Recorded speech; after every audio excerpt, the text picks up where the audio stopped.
ABPG 1103 Introduction to Psychology in Consciousness. What is consciousness? How do you define consciousness? Do you know that our consciousness is made up of a continuous flow of awareness, a stream of consciousness? The current definition of consciousness from Hoffman refers to an organism's awareness of its own self and surroundings. In simple terms, consciousness is the awareness of internal and external stimuli. There are 4 types of consciousness that you need to know. 1. Awareness of external events. For example, your boss just asked you a challenging question. 2. Awareness of internal events, like your heart is beating faster and your palms are sweaty. 3. Awareness of yourself having the unique experience. And 4. Awareness about your thoughts on the experience. In other words, consciousness is personal awareness. In fact, there are different levels of consciousness. For example, a person in a coma has a very low level of awareness compared to a person who is dreaming. Levels of consciousness: high, middle, and minimal or no awareness. One typical feature of consciousness is that the contents of consciousness are continually changing. If you were to record your thoughts, you would find that your thoughts seem to flow, fluctuate, and wander all over the place. Consciousness is very much the same. For example, even when we sleep, we continue to maintain some kind of awareness. When we sleep, consciousness moves through a series of phases. The essential nature of consciousness can be described as one that is continually changing and moving.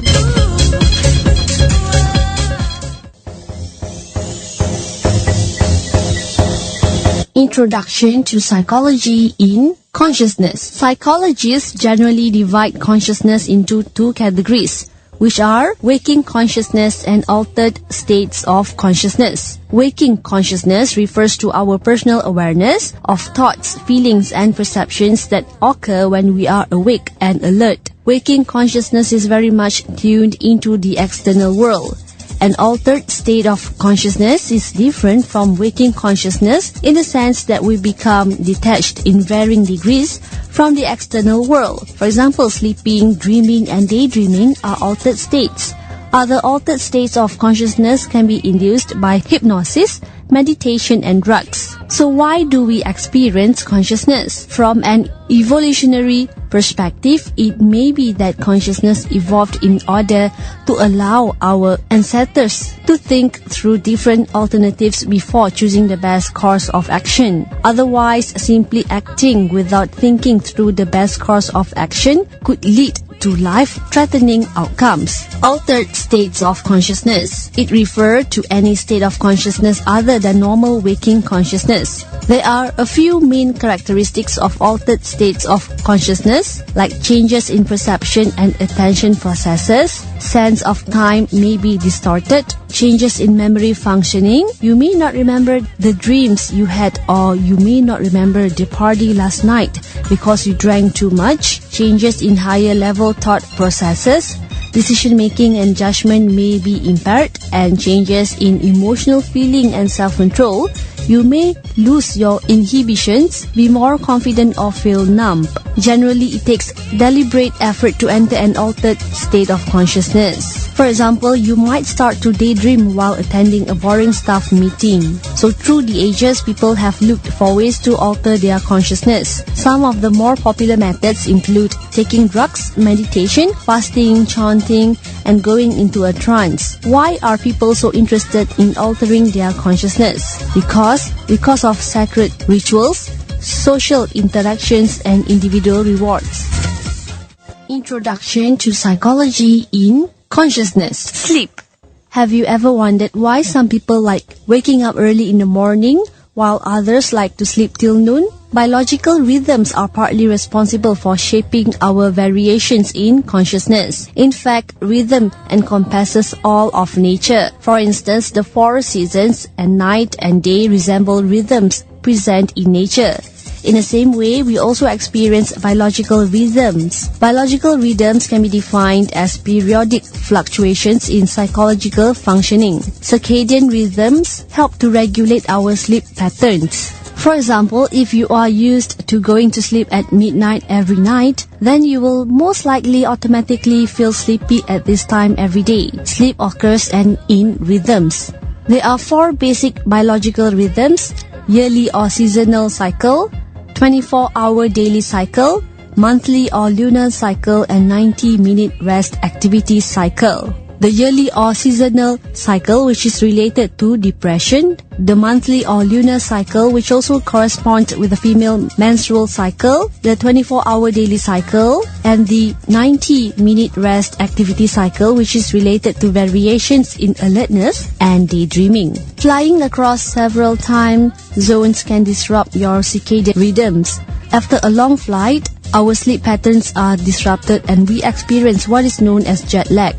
We may feel tired, irritable, and sluggish for the first few days following the flight. Similarly, people who work on shift experience the same problem. What controls the circadian rhythms?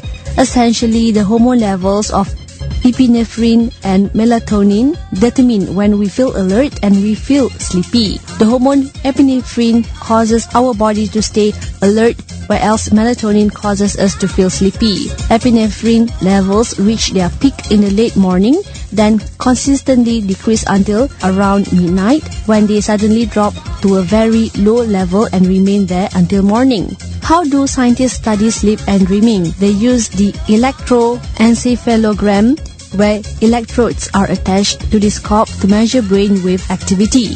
Why do we sleep? There are 2 main theories: because of repair or restoration theory and evolutionary and also circadian theory. There are 2 sleep disorder patterns. 1, insomnia and apnea. Insomnia is a sleep disorder characterized by the difficulty in falling asleep or remaining asleep throughout the night. Insomnia may be caused by stressful life events and may be temporary, or they may be more persistent when caused by deeper psychological problems such as depression. Insomnia patients often resort to taking sleeping pills to help them sleep. However, sleeping pills lost their effectiveness after a while and also have negative side effects including memory loss and anxiety. Apnea is another sleeping disorder characterized by difficulty in breathing during the night and feelings of exhaustion during the day. People suffering from apnea typically feel exhausted during the day because they are disturbed by breathing difficulties at night. They are stirred to a state of arousal close to waking consciousness hundreds of times a night when the level of carbon dioxide in the blood increases to a certain point. Dreams. People have long speculated about dreams. Dreams are mental experiences that we go through during REM sleep. What do people dream about? People mostly dream about themselves instead of public or current events. Although dreams seem to come from a world of their own, there is often an obvious, observable link between our dreams and our waking life. For example, we often dream about events and people in our life. Sigmund Freud made this observation a long time ago. He said that contents from our waking life often spill into our world of dreams. Freud termed it as day residue. So why do we dream? Sigmund Freud believed that we seek to fulfill our unmet needs and desires from waking life through wishful thinking in dreams. Hence, for Freud, the main purpose of dream is wish fulfillment. Hypnosis. Everyone experiences sleep and dreams, but not all people have experienced hypnosis. How do you define hypnosis? Hypnosis involves deliberate efforts to temporarily alter consciousness. Hypnosis is often used in psychoanalytic therapy to bring back past memories into consciousness again. Hypnosis also often used to overcome addictions such as smoking and gambling through the power of suggestion. Hypnosis typically produces a heightened state of suggestibility through a systematic procedure. Typical procedure of hypnosis: the hypnotist will suggest to the subject that he or she is relaxing. The hypnotist repeatedly and softly tells the subject that he or she is getting sleepy or tired. And then the hypnotist describes in detail the bodily sensations that the subject should be experiencing. For instance, their eyelids are getting heavy and every part of the body is totally relaxed and so on. Drugs. Besides hypnosis, meditation is also often used to alter consciousness. Another way is through drugs. Psychoactive drugs can be defined as chemical substances that modify mental, emotional, or behavioral functioning. There are 3 types of psychoactive drugs: opiates, hallucinogens, and cannabis.